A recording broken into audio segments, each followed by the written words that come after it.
I never thought of myself as a passive person until I met my wife. In today's video, I'm going to share with you 3 lies that I believed that kept me passive in my relationship. It's kind of ironic because as a kid and teenager, I was the opposite of passive. I was diligent in my schoolwork and what I wanted to accomplish academically. And we also started a YouTube channel where we were putting out videos weekly just for fun. As I got older though, a new tendency emerged. I wanted people to like me, and what that meant was sometimes taking a step back in order to gain someone's approval. Now in retrospect, that's a pretty cowardly move, but it leads me into one of the lies that I believe. It's that passivity can often camouflage itself as being meek and restrained and discerning, when in fact it's just cowardice. And I say this from personal experience. It wasn't that I felt at times that it was wrong to take the lead or it was wrong to, have intentionality, but it was that I was too scared to.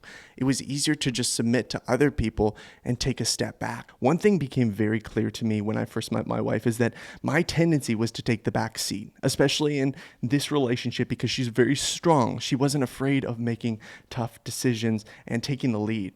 And for me, it was like, well, if she wants to make this decision, or if she wants to decide where we go today, if she wants to do all these things, then it's only nice of me. It's nice, it's virtuous, it's kind of me to allow her to take that responsibility. But I think back even into the Bible, something that I learned fairly recently. When you look at the story of Adam and Eve, often we think that Adam was off gallivanting somewhere else, naming some animals as Eve was talking to the serpent at the tree of the knowledge of good and evil, right? And we think that Eve she ate the fruit and then all of a sudden she went to find Adam. And Adam really didn't know particularly what was going on, but he decided to eat the apple and he was guilty too. But truly, when you look at the scripture, I encourage you to do this in Genesis 3. What it says is that when Eve saw that the fruit was good for eating, she gave it to her husband who was with her. So Adam was there all along. Adam was there all along. You think about that. What was Adam doing? Like he was just standing quietly by as Eve was leading this conversation. What was he thinking? What were the excuses that he was telling himself?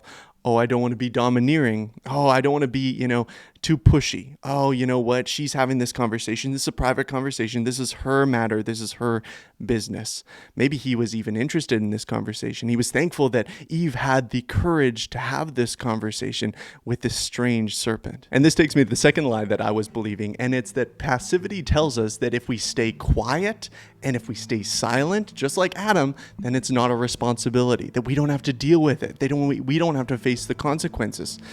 But that's exactly wrong. That's exactly wrong. I think what the Bible points out is that men are responsible and are commanded to take the lead because we are imaging Jesus. We are imaging Jesus just as he took the responsibility, just as he made the sacrifice for us, despite what he actually deserved. Like he didn't do anything wrong, right? He didn't do anything wrong, and yet he took that punishment. He took the responsibility on himself. And so as men, I think we're commanded to do likewise, to take this responsibility, even when it might not be our fault, but we're commanded to take the responsibility on ourselves.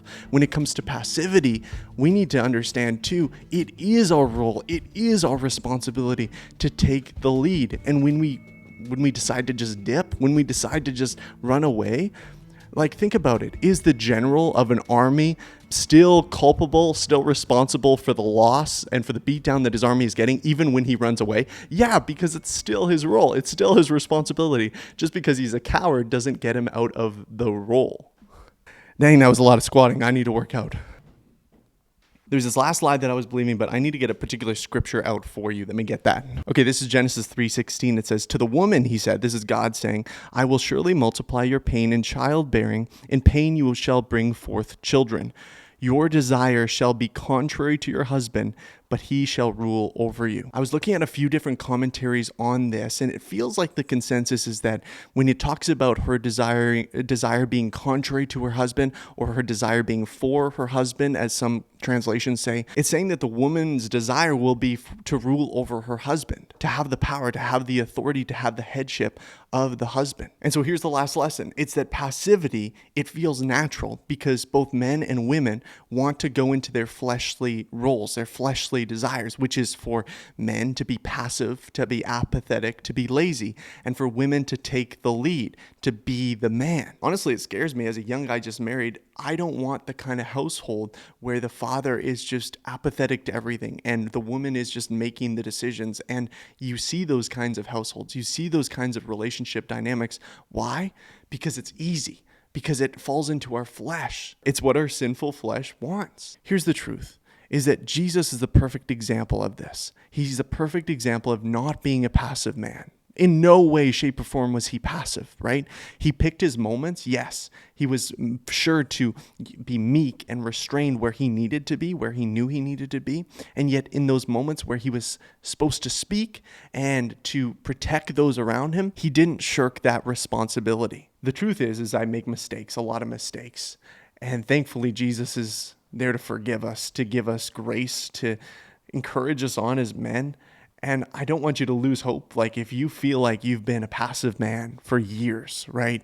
And it just is the way of being, and you feel yourself just kind of slipping into the fleshly desires of being apathetic. Maybe you've let your woman lead for a very, very long time.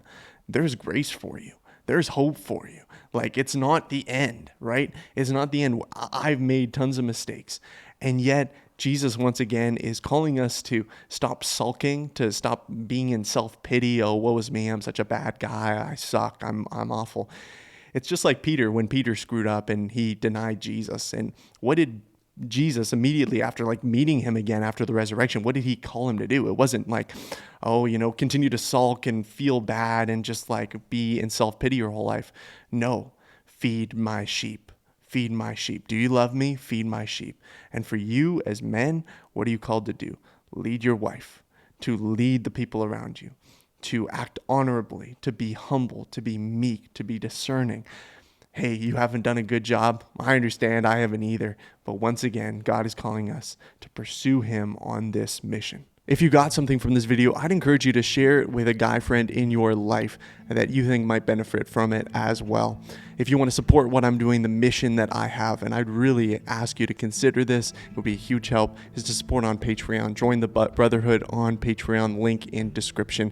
If you're struggling with lust online, also we have a promo code with Covenant Eyes. It's an accountability software that you're going to want to check out. The link is in the description as well. Thanks for watching, guys. Until next time, keep pursuing the mission.